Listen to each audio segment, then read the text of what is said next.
What's going on, everybody? Welcome back to the Lollygaggers NFL Dynasty Podcast. I am Ace, your host. Alongside me, my co-host, the lovely Zang. How are you doing today, sir? I am wonderful. We're back. It's good. We're recording on a Tuesday. Love to see it. And yeah, 7 weeks in. I can't believe we're that far already. It almost feels like we just started. And then I look back at some of my losses and I'm like, oh no, this has been going on for a decade. Yep. Mixed emotions. But. It's a little bit of a symmetry with this league and our baseball dynasty league for if you know, you know. But one thing. Have some parallels there. Parallels there. But regardless, it was a fantastic week. I know we say this each and every week, but I truly believe this was by far the best week of fantasy we've had. Definitely. Just with the outcomes and the way the standings are now set following 7 weeks of football. So let's dive right into it. First matchup of the day is yours truly totally read that wrong. First matchup of the day is Sammy taking on Oki. Sammy coming into this one 3-3. Oki coming into this one 4-2. Thursday night football, we had the what they call it, the AARP Bowl, with Flacco and the Unk Bowl. The Unk Bowl, yeah, with Flacco and Rodgers. Neither of these guys had any Steelers or Bengals players. We'll get into that in the next matchup. But they did have some pretty solid performers, some standout performers. This was a very close game. On Sunday, Sammy had a massive day by the 49ers running back Christian McCaffrey, 39.1 points in a 20-10 victory over the Atlanta Falcons. McCaffrey, 24 carries, 129 rush yards, 2 rushing touchdowns, and he also might be a top 10 receiver in this league because he had another 7 catches on 8 targets for another 72 yards.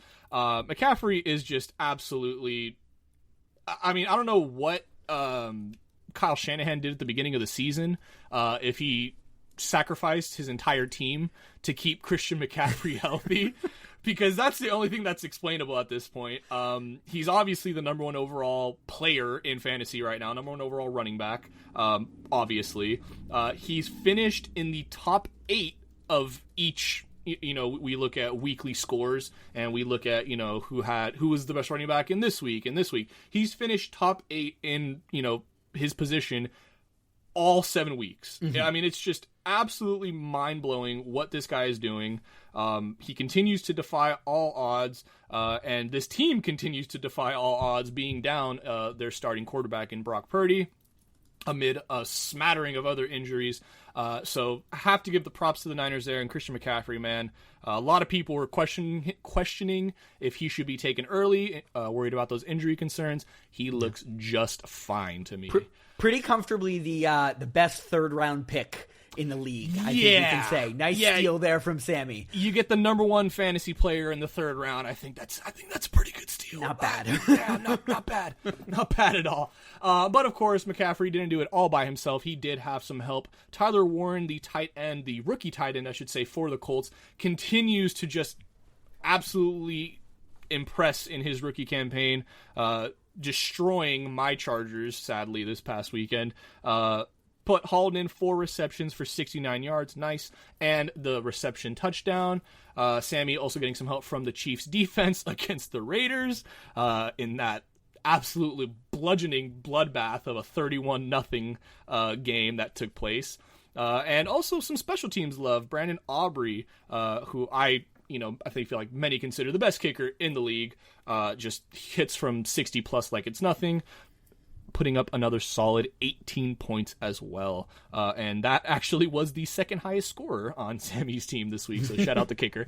Looking over on Oki's side, he had a strong start to the weekend. Bright up and early for those here on the West Coast. That London game, the Rams taking on the Jaguars, had the Stafford and Adams connection there. Stafford with 5 passing touchdowns, 182 yards only, but with 5 passing touchdowns, you really don't care. 27.38 points, and Adams catching 3 of those touchdowns. Again, only had 5 receptions for 35 yards, but when you're catching 3 touchdowns for fantasy purposes, you don't really care. 26.5 points for him. And also the Rams defense had the little Rams trifecta there. starting off Oki on a huge, getting Oki out to a huge lead, I should say. 7 sacks for the Rams there. That's as many points as they allowed, only allowing 7 points. Throwing a forced fumble there, and you get yourself 12 points there. So defense is a little bit of a push in this matchup. Sammy did pull away with the victory here, 143.26 to 131.92. This was, like I said, a very, very close match. Oki really got screwed with Mike Evans getting injured halfway through that Tampa Bay game, although Evans up until that point hadn't done anything. He had been targeted 4 times, but no points. And so that one hurt to see him, get injured, and we've come to find out that he has suffered a broken collarbone. So prayers up for Mike Evans. That is absolutely tragic.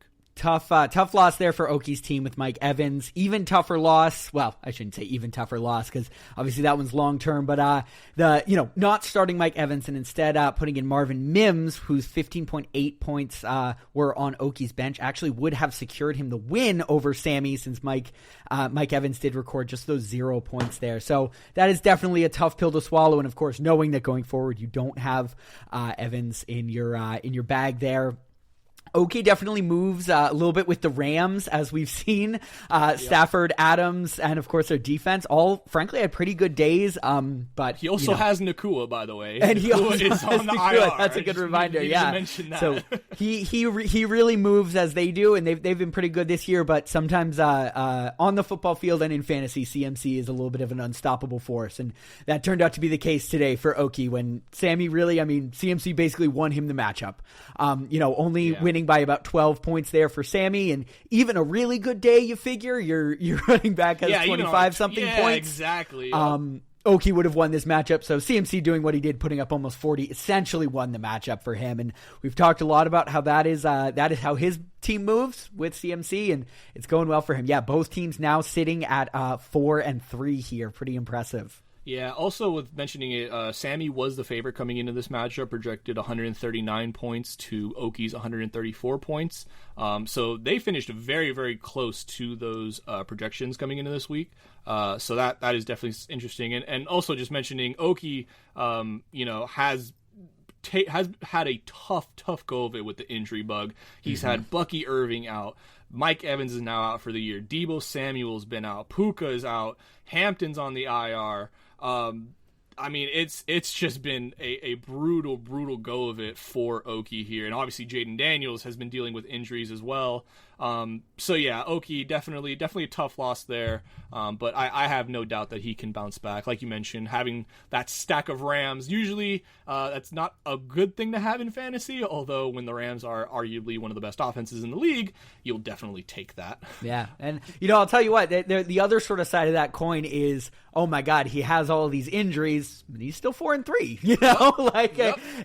There are a lot of teams I think we would see collapse with those kind of injuries. So I've been alluding literally since the first episode I did that Oki has sort of a surplus of talent, particularly in the receiver room.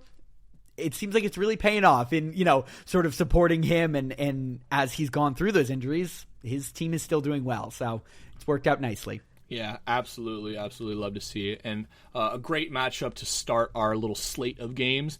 Moving on to the next matchup. This is where I wanted to talk about it. Myself taking on Flaming Prius. I, of course, coming into this matchup 2-4. On a little bit of a streak, though. I did, as we all know, start 0-4. It's a streak. It's a streak. Back-to-back games. So a streak's a streak. And Prius, of course, coming into this one 3-3. He was projected to absolutely blow me out of the water. The projections early on were 142 in favor of him to only 120 in favor of me. It started out with a bang on Thursday Night Football. I've talked about my injuries already to Burrow and, some other people that were affected by that, maybe T. Higgins. But with Joe Flacco coming over, I thought, hey, as long as they get some guy named Joe throwing him the quarterback, or some guy named Joe playing quarterback and throwing him the ball, they should be fine. And lo and behold, what a great day it was. What a great game it was.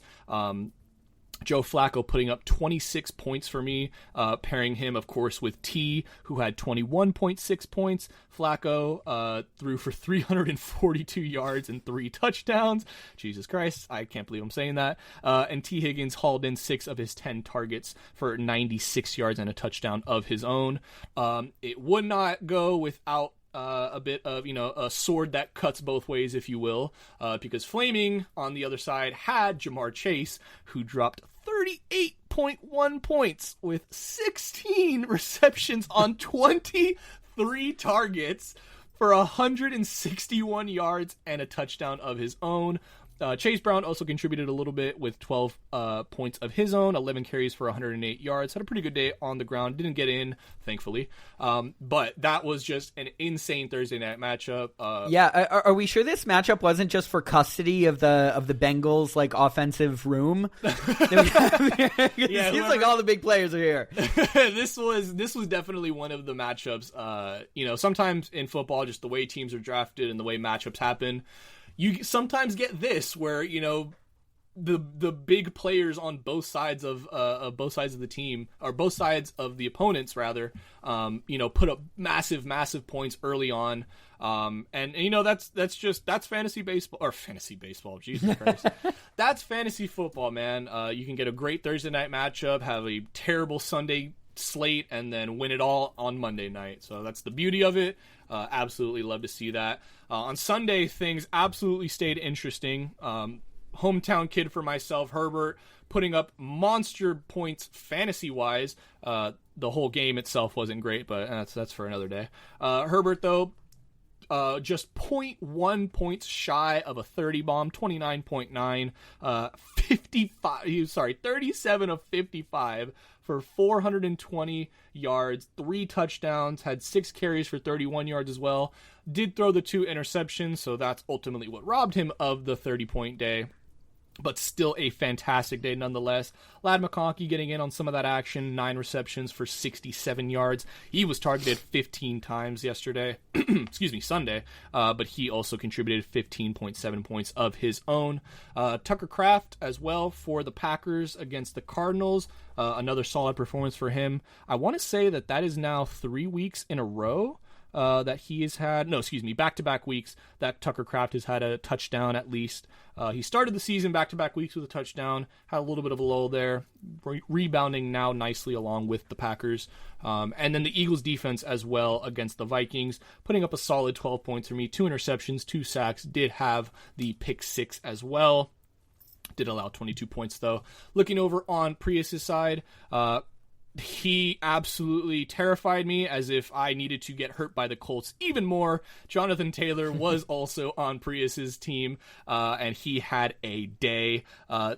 16 carries for 94 yards, but he had 3 touchdowns, a hat trick of touchdowns, hauled in all 3 of his targets for 38 yards for a grand total of 34.2 points.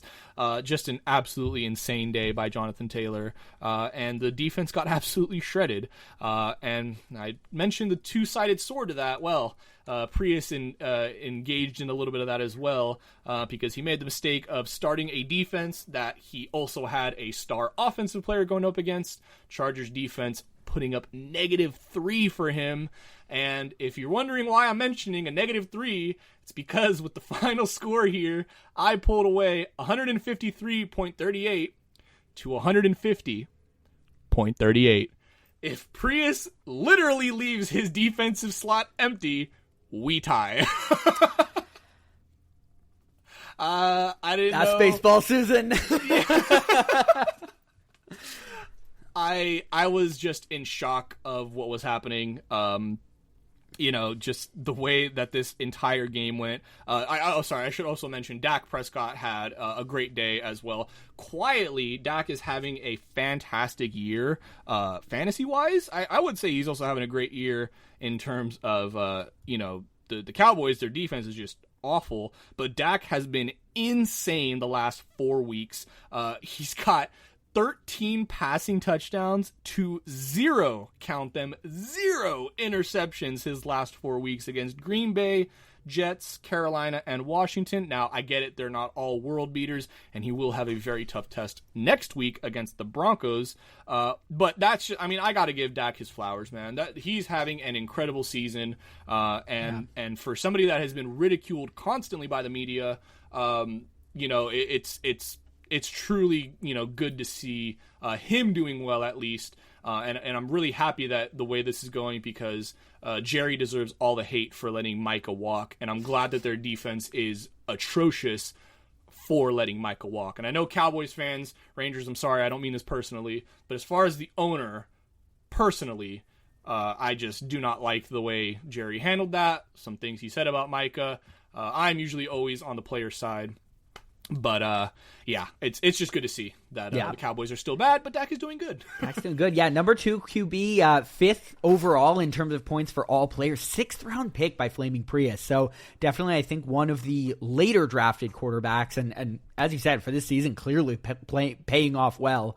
Over 20 points in the last 4 weeks, 5 weeks total with more than 20 points. And, of course, that 30-point performance in week 4 versus Green Bay. So, yeah, it's been a nice pick for Prius. Unfortunately, just wasn't quite enough to get him over the edge this time. Of course, with 3 points, there are a lot of things you can point to. You can point to the Chargers and their minus 3 points. That one certainly hurts a little bit extra because it was someone you started. You can also look at Wandale Robinson, who had 15.5 on Prius's bench. That sort of blunder there could have won him the matchup. A little bit extra tough because he was on the bench blunders last week as well. So 2 straight weeks with a solid performance by Robinson.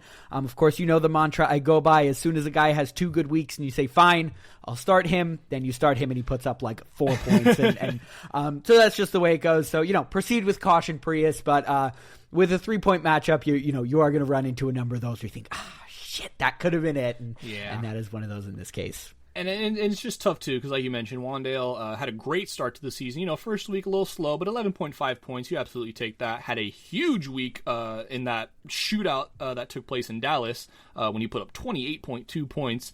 And then, 3 weeks in a row, under 10 points each of those weeks, under 5 points 2 of those weeks. So, yeah, after those, why are you going to start him against Philly?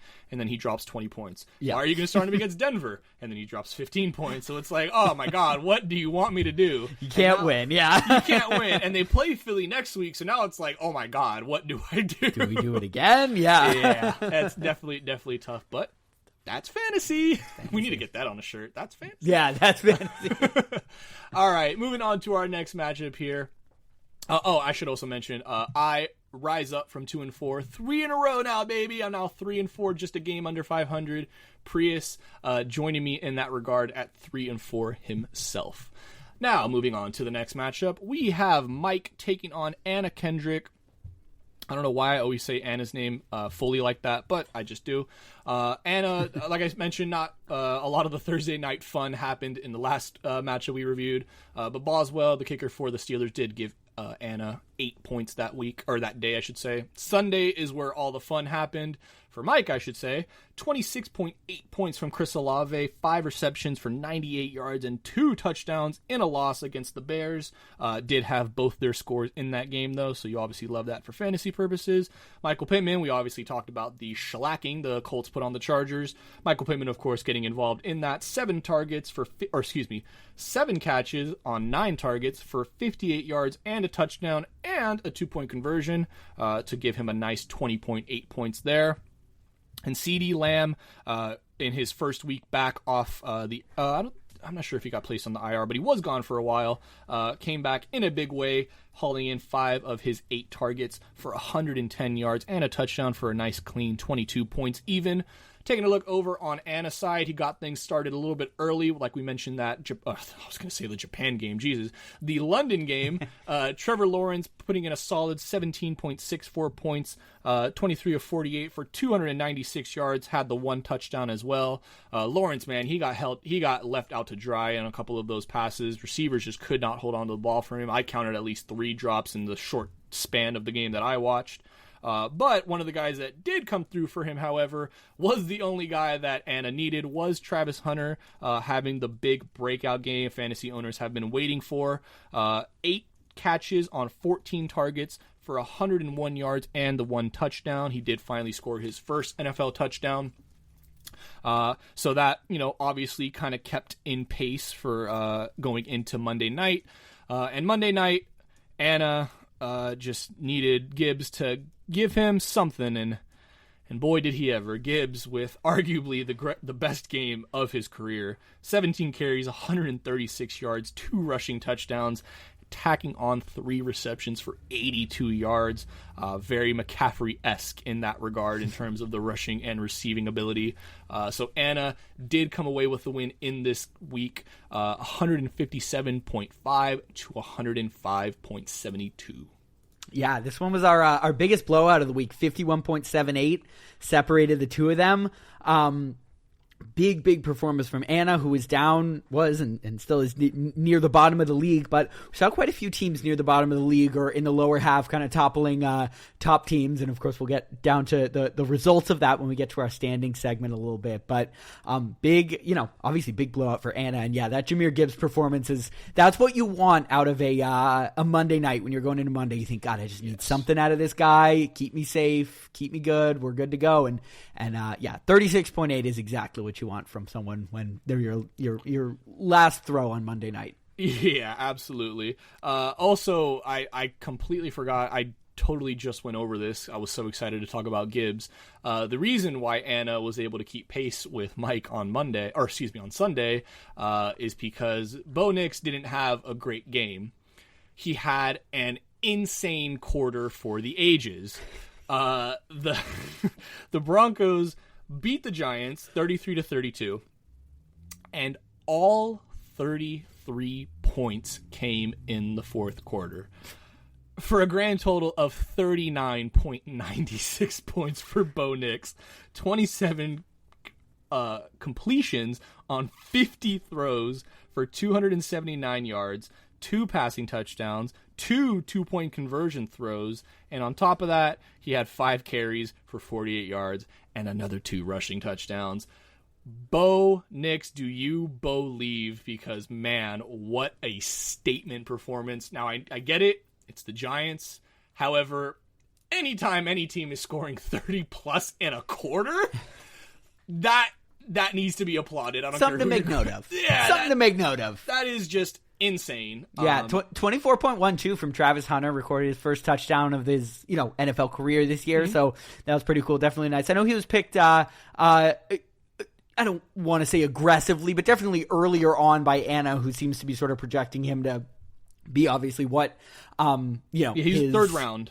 Okay, yeah. Yep. So it was last pick, the 11th pick of the third round. 11th pick of the third round, yeah. So earlier on, obviously, I had him a little bit earlier than that in my mind, but, earlier on. So definitely nice to see him putting up some numbers for Anna with his 24.1 there. Yeah, absolutely. And that was like you mentioned, the biggest blowout of the week. A lot of these matches were very, very close. This one, not so much. And a huge upset in terms of the records coming into this one. Mike was 4-2 coming into this. Anna was 2-4. Mike was projected, similar to the last matchup we reviewed, to stomp Anna. He was projected 139 points, Anna 112. And so, yeah, just Mike definitely got let down by some of his guys. Genty had a horrible game. We already obviously talked about that disgrace that took place in Kansas City. And Caleb also just having a rough go of it. A lot of people thought this was going to be a big game for him going up against the Saints. It's a soft team.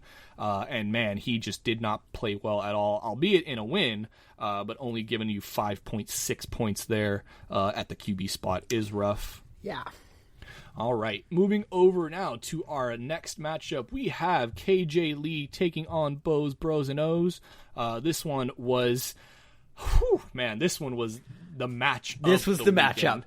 This one was insane. So KJ Lee off to an early lead Thursday Night Football with Metcalf and Jaylen Warren. Metcalf only giving him 8 points, but a big day from the Steelers running back Jaylen Warren. 16 carries for 127 yards, also hauling in 4 targets for 31 yards. Didn't get into the end zone, but still almost 20 points purely off yards and catches. You will 100% take that.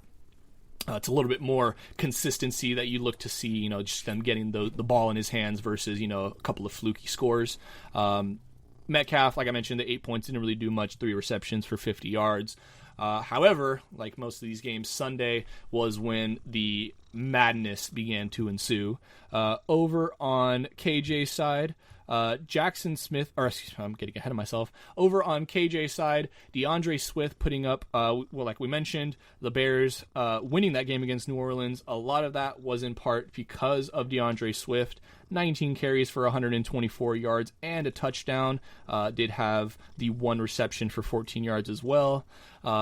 Is that your cat purring? Yes, it is. I told Ace ahead of time. I got home just before we're recording, and my cat she's awfully affectionate, and whenever she's been That's been trying to hang out with me the whole time, but I keep picking her up, and she jumps up, and I put her down, and she jumps back up. So if you hear a purring sound, yes, that is my cat coming to say hi to me as we record. That is so funny. I was like, are you making noises back there? Just gently growling at these scores. Oh, man. But yes, DeAndre Swift, pretty solid game there for him. Like I mentioned, the 20.8 points. Trey McBride, the Arizona Cardinal, having a fantastic day. 29.4 points for him. 10 receptions on 13 targets for 74 yards and 2 touchdowns. You think Trey McBride prefers Brissett over Murray? That's definitely a question we got to ask ourselves. Yep. Man, I think he much would rather have Brissett in the lineup. Does look that way, yeah. I mean, just taking a look at his games, he's had a couple of solid performances the first 5 weeks of the season. 12, 13, 15 points, 12, 9. These last 2 weeks with Brissett at the helm, he's had 21.2 and 29.4.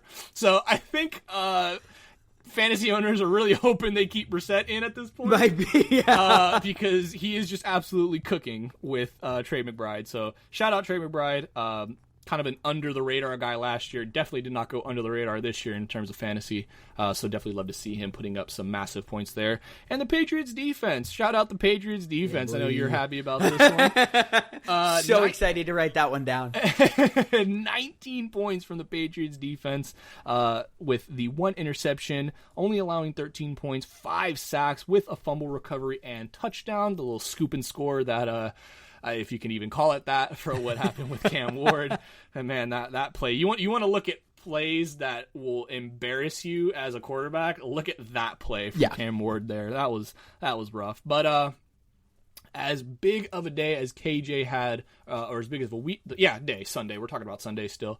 Bose went blow for blow with him. Jalen Hurts having arguably his best game fantasy-wise as a passer. We obviously know Jalen can get those tush pushes, those easy 6 points with the rushing touchdowns, but he did it all through the air this past weekend. 19 passes completed on 23 throws, so fantastic completion percentage for 326 passing yards, 3 TDs, had 4 carries for negative 10 yards, which is something you never see out of Jalen Hurts. But 24.04 points, a great day at the office for him. And Bose getting a little bit of double dipping on that action because he had Devontae Smith, and Devontae breaking out. Finally, fantasy owners are thinking 33.3 points, the massive day for the young wide receiver, the former Heisman winner. 9 catches on 11 targets, 183 yards, and of course a receiving touchdown. Both guys, we'll get to A.J. Brown a little bit later, but both receivers, I should say, in that Eagles offense had days, to say the least. We also talked about the Patriots defense dropping 19.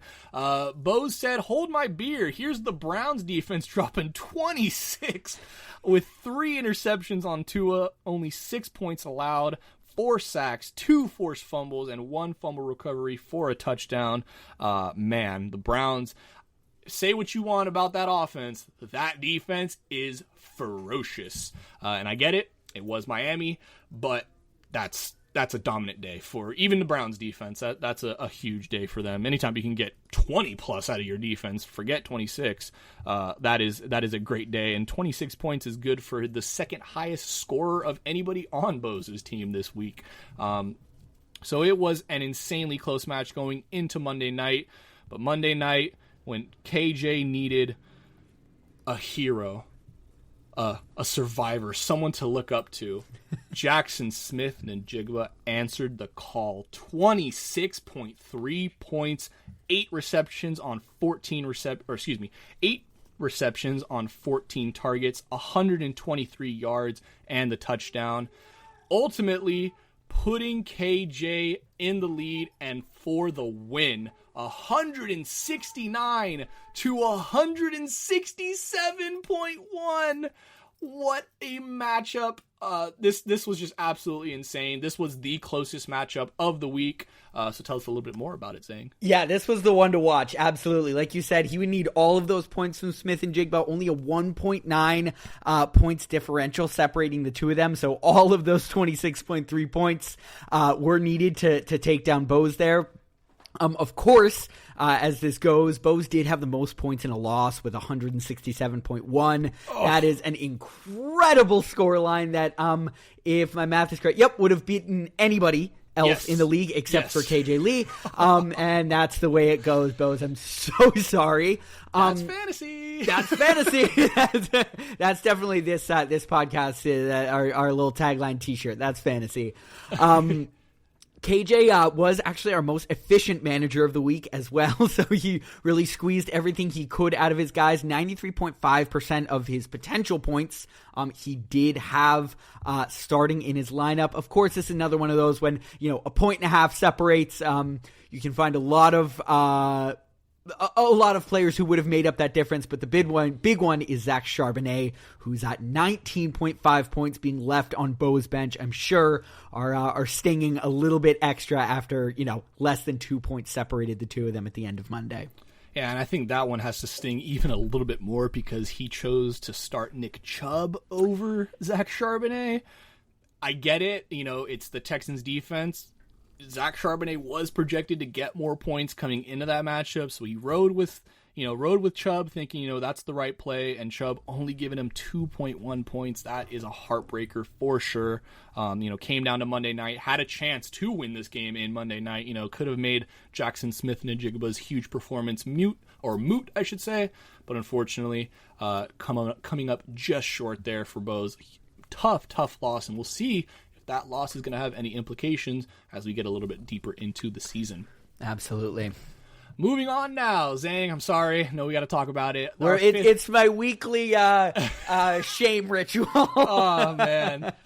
Our fifth matchup of the week, Zang taking on Al Martinet. This was a very even matchup coming into this week. Both opponents 3-3, so both at 500. Trying to get it above that 500 mark. Al Martinet trying to, climb up the ranks. Zang trying to stop the slide as quickly as possible.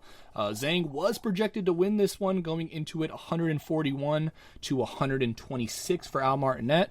And let's take a look at it now. Over on Sunday, Zang had some big performances from a trio of New England Patriots players, starting off with the shot caller Drake May, who has been absolutely a stud this season, just impressing at every turn, continues to get better and better. 21 of 23. I'm not, this isn't a math pod, but I think that's over 90%. Yeah. So an over 90% completion percentage when you're throwing at least 20 passes is in-fucking-sane. So great game from May there.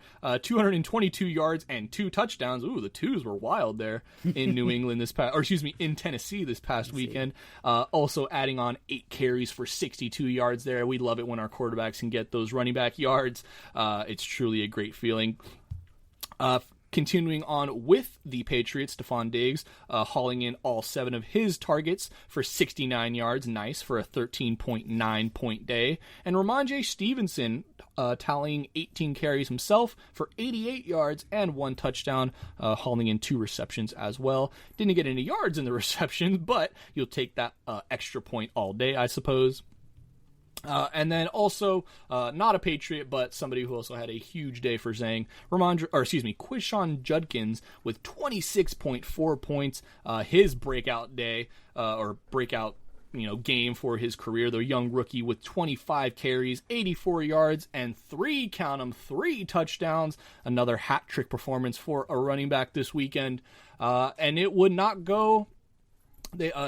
let me rephrase that. Al Martinet would not go quietly into that Sunday night. We mentioned A.J. Brown a little bit earlier. He comes into play here, 4 receptions on 6 targets, 121 yards and 2 touchdowns for 28.1 points there for A.J. Brown. Like we mentioned, both receivers for the Eagles having huge days, and Al Martinet needing every bit of it. Also for Al Martinet in his superflex spot, Danny Dimes, who's just been continuing to be one of the most consistent quarterbacks week in and week out with a 22.22 point performance, 23 completions on 34 pass attempts, 288 yards passing, 2 touchdowns, had a 2-point conversion as well, and added on 5 carries for 7 yards for what it's worth. Cortland Sutton also had a great day for Al Martinet. 16.7 points for him, 6 receptions on 10 targets, 87 yards, and a 2-point conversion. And Isaiah Pacheco contributing a little bit as well, 12.4 points for him, 15 carries, 57 yards, but did get the touchdown and had a reception to throw in there. So you'll absolutely take that. This matchup ultimately came down to Monday Night Football. And Zang had massive days from Amon-Ra, 20.6 points for him, 6 receptions for 86 yards and a touchdown. Baker Mayfield, kind of we're hoping for a little bit more with him. Only 12 points there, 228 yards passing with the touchdown and the pick. Al Martinet didn't get a whole lot from his Monday night matchup as well. Jared Goff only 11.34 points, so both QBs in that game didn't necessarily light up the fantasy scoreboards. However, it would be enough for Al Martinet, 134.16 to 131.3. If my math is correct, that's like a 2.84 difference. Yep, that's just right. About 2.84. So a heartbreaker once again for Zang. Why don't you tell us a little bit about it here, buddy? Yeah, tough one here. I've been workshopping this theory that I told to Ace before the pod that I think the worst position to be in is to be behind going into Monday, but to have like 4 or 5 guys going, and you're like, it's such a, I hate that feeling. And I had that. I had Rashad White, I had Mayfield, I had McLaughlin, all supposed to go, and Amon-Ra St. Brown, all supposed to go on Monday night. So, boy, you think those 4 can account for 45 points? They obviously did not. Did come close there. Just a couple points separating us, but not quite enough. Jonnu Smith, who I picked up, he was on my bench with 11.8. That one stings a little extra. I picked him up as some insurance when it looked like Darren Waller might miss the game. He started the game and then immediately left the game without recording a single fantasy point. So I picked up the right guy. I had him on the bench, just didn't quite make it into the lineup. With it looking like Waller was going to start there and what I thought was a pretty good matchup against Cleveland. Obviously, that did not work out. And, yeah, tough after a huge week last week where, Rashad White had 17. He had 23 the week before. Just 8 was pretty disappointing this week. And, of course, only 12 from Mayfield, who had been great. Definitely a little bit of a letdown. So, I'll say it once again. I asked for one thing.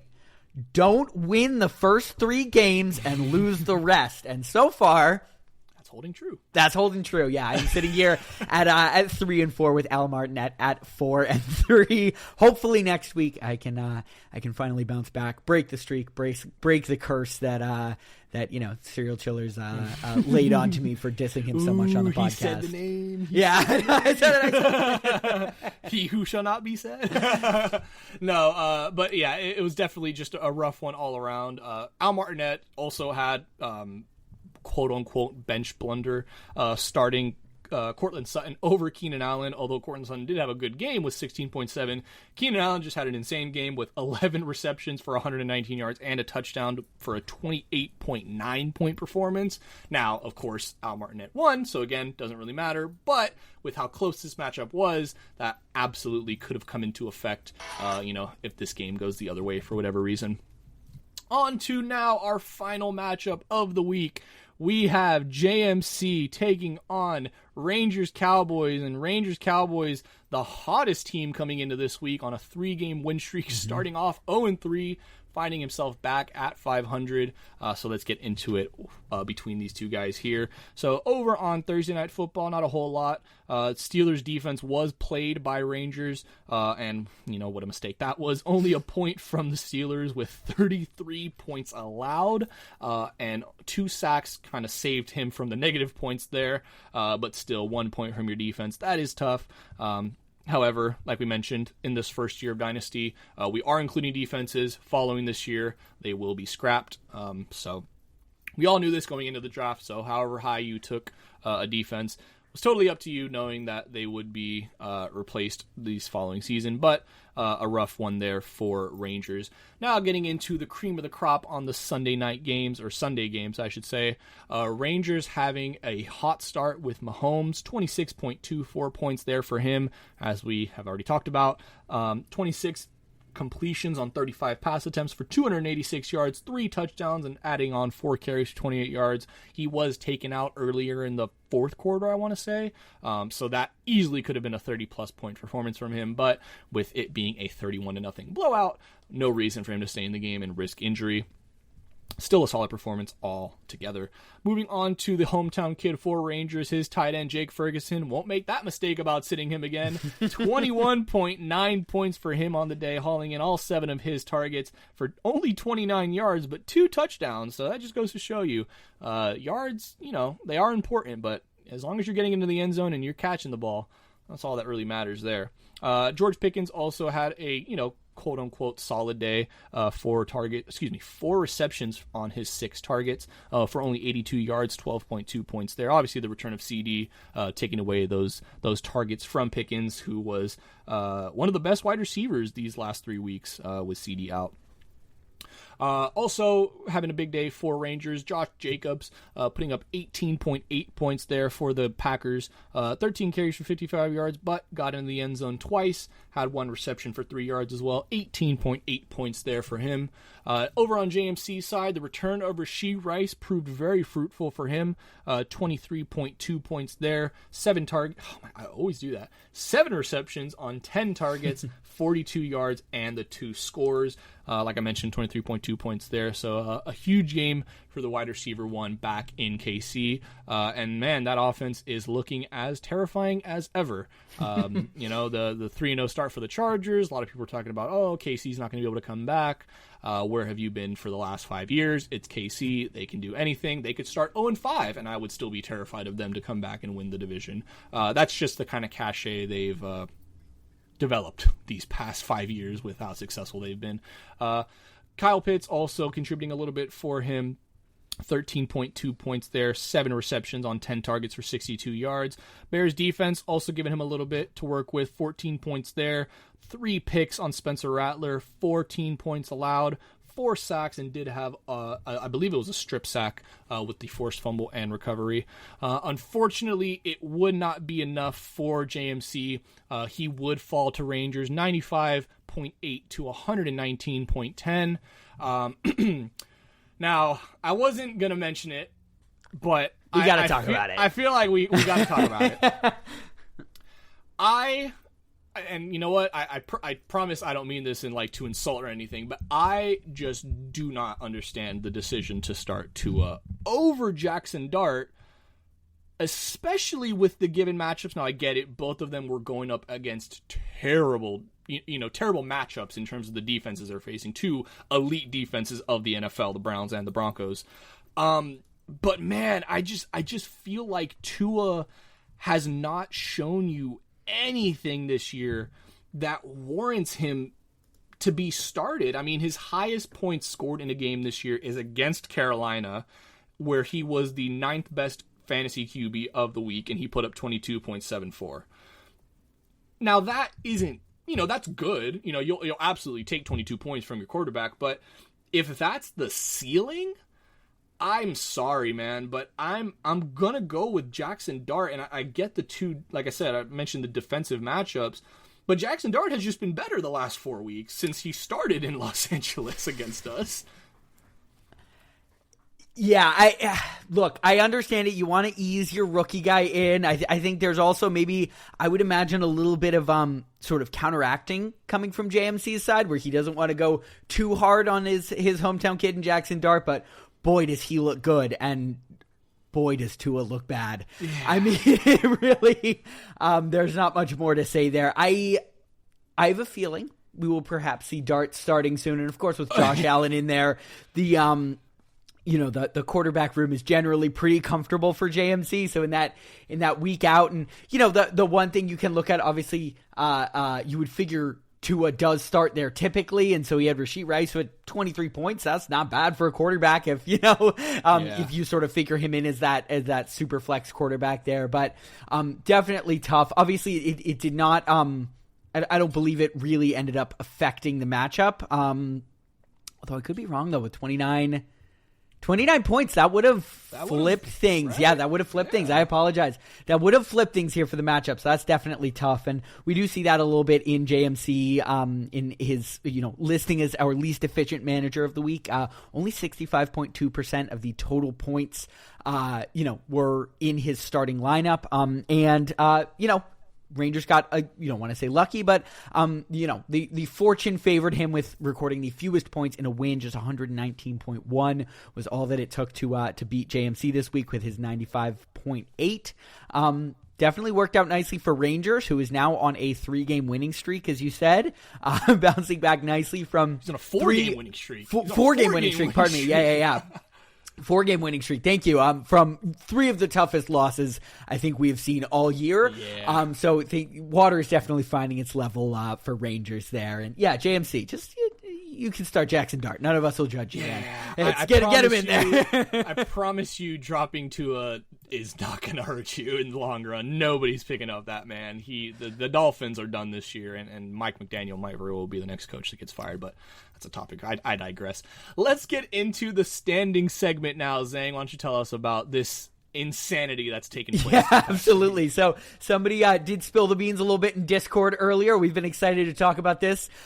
You have one of 2 records this week in the Lollygaggers Fantasy Football League. You are either 4-3 or you are 3-4, leading off our 4-3 group. Those just one game over 500.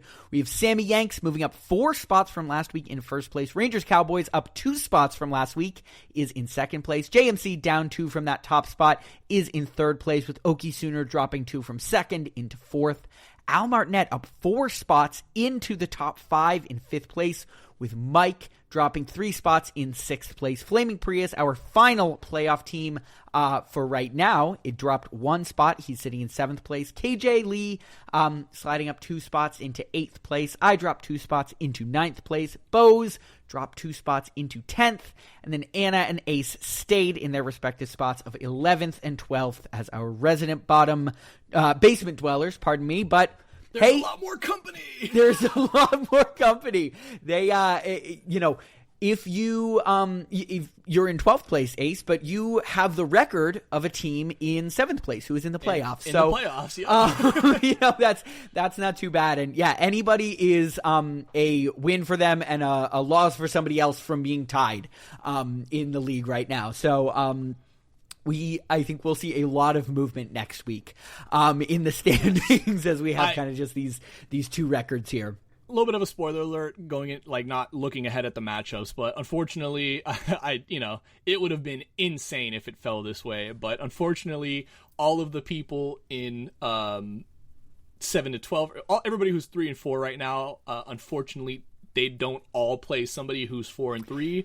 I thought it would have been hilarious if after 8 weeks, the entire league is 4-4. Everyone's 500. That would have been just fucking perfection. And I think it would have also just gone to show, we all kind of know what we're doing somewhat. And for better or for worse.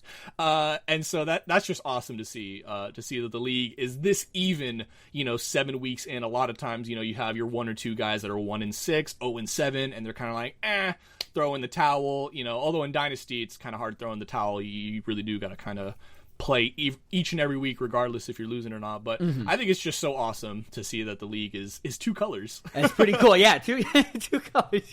You're 1 over, you're 1 under, and that's it. Man. Yeah, our team of the week will start off with Bo Nix, who, of course, had that incredible fourth quarter in the Meadowlands. 39.96 points for him there. Obviously was Anna Kendrick's best player and was the best quarterback of the week.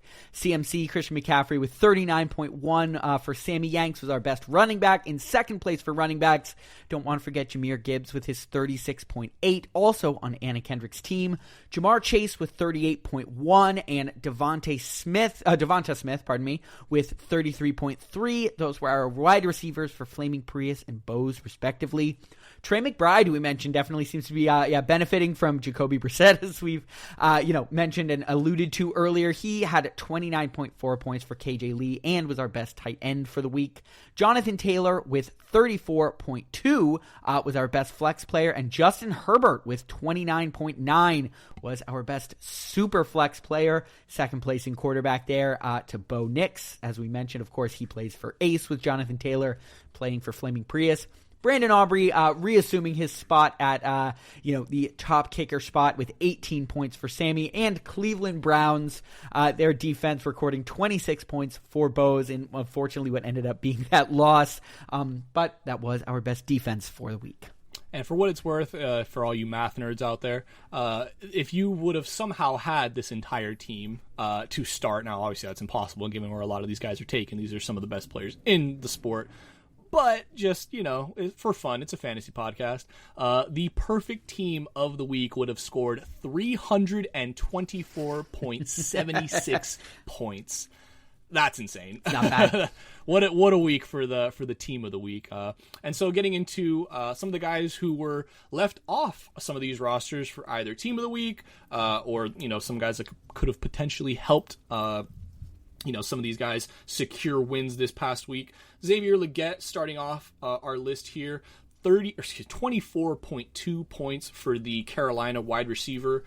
Easily his best game of the season.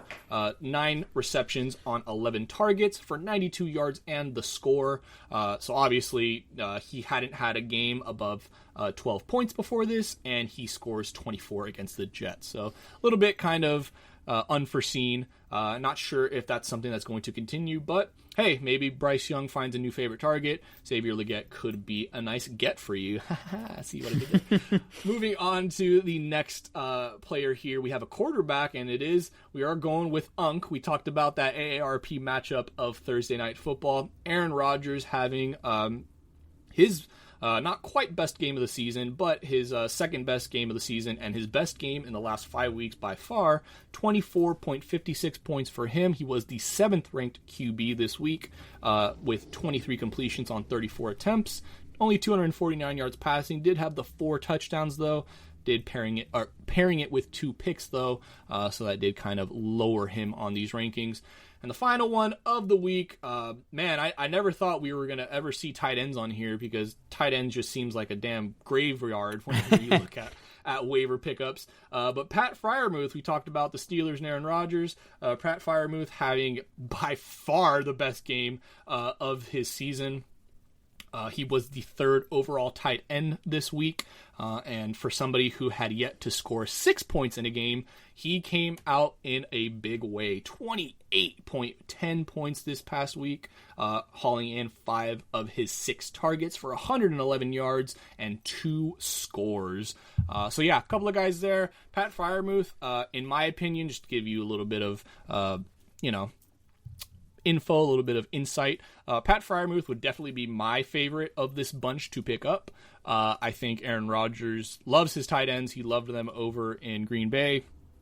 He didn't really have one over in New York, but now he definitely has a solid one in Pittsburgh. So I definitely would like to see Freiermuth get a lot more targets.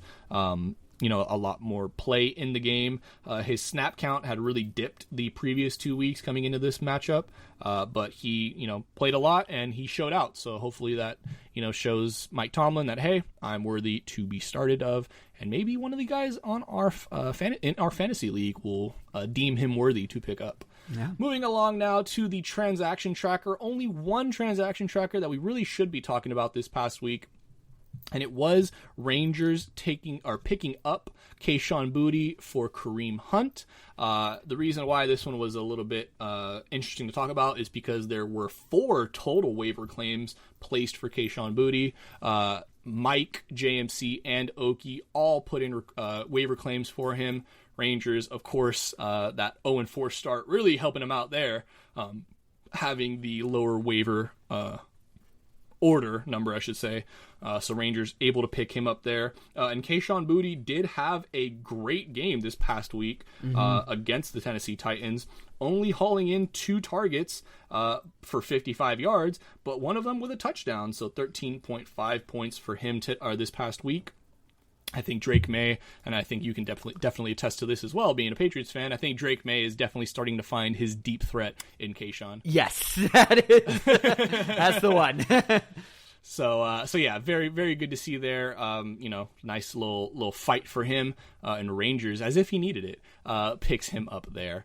The matchups, Zang, I know we usually talk about these on the end of the week. However, with it being Tuesday, a lot of the lineups have yet to be set. So can't do too much projecting, obviously, with those with the lineups not set just yet, but we can tell you about who we do have facing off against each other. And we will lead off with the Pod Bowl. It's our first annual Pod Bowl over here, where Ace and I go up against one another, and of course keep things very civil next week based on who wins and who does not. Yeah, not so much. Ace and I both sitting at 3-4 going against one another. Al Martinet versus KJ Lee is our second matchup of the week. Al Martinet at 4-3 and KJ at 3-4. So KJ with a win would have that opportunity to put both of them at 500 there. Mike versus JMC is one of our 4-3 versus 4-3 matchups, as the two of them look to sort of secure a spot in the top, as the top of the league is a little bit muddy right now. Sammy Yanks versus Bows, Bros, and O's is our fourth matchup. Sammy sitting at 4-3 with Bows at 3-4, definitely looking to rebound after a disappointing loss this week. Rangers and his 4-game heater are going up against Oki Sooner. Both of them, of course, 4-3. This should be a really interesting one to keep an eye on.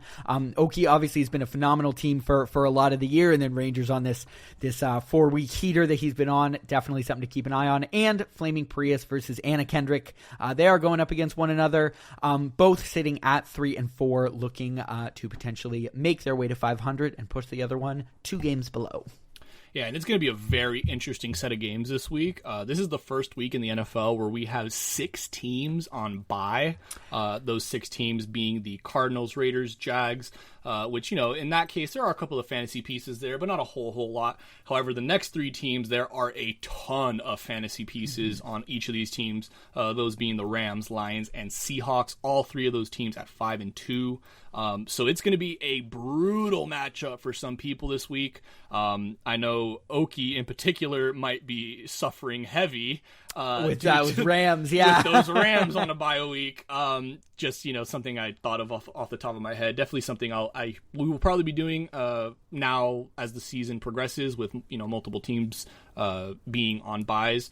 So yeah, definitely going to be an interesting week to look at and talk about. Any final thoughts, Zang? Yeah, no, I just I'm really excited to see how this next week shakes out. I think this is a pretty fun one with all those teams on bye weeks to really take a look at everyone's depth. You don't want to say easy enough, but you pick some of the higher guys. There's some that are pretty solid choice. Okay, that's a good choice. But in those later rounds, when you're picking up your third or fourth, receiver, or third or fourth back, and now they're needing to start games for you, I think this is an interesting chance to see some of those people really kind of flex their ball knowledge there, and it should be a lot of fun, especially with where the records are at right now. It's hard to not get excited about that. Yeah, absolutely. And like you mentioned, bye weeks, injuries, all that coming into effect. We say it or at least I say it every fantasy season. Fantasy is not won in the draft. It is won in the waiver wire, because injuries are going to happen. Those top players you drafted are going to get hurt. And it's just a matter of how fast are you able to respawn, how fast are you able to respond, how fast are you able to bounce back. So yeah, it'll definitely be it's getting gritty right now. Obviously with all the teams being within a game of each other. It is going to be extremely fun down the road. So thank you guys so much for tuning in and watching. We appreciate and love everybody that, gives feedback. Please let us know what you want to see on this pod. JMC obviously leaving some amazing recommendations. Definitely try to incorporate those into this show. So please let us know what you want to see. And yeah, that's going to do it for us, guys. Have a wonderful day, and we'll see you next week. When you come out NFL lollygagging and, not going through the motions, that kind of happens.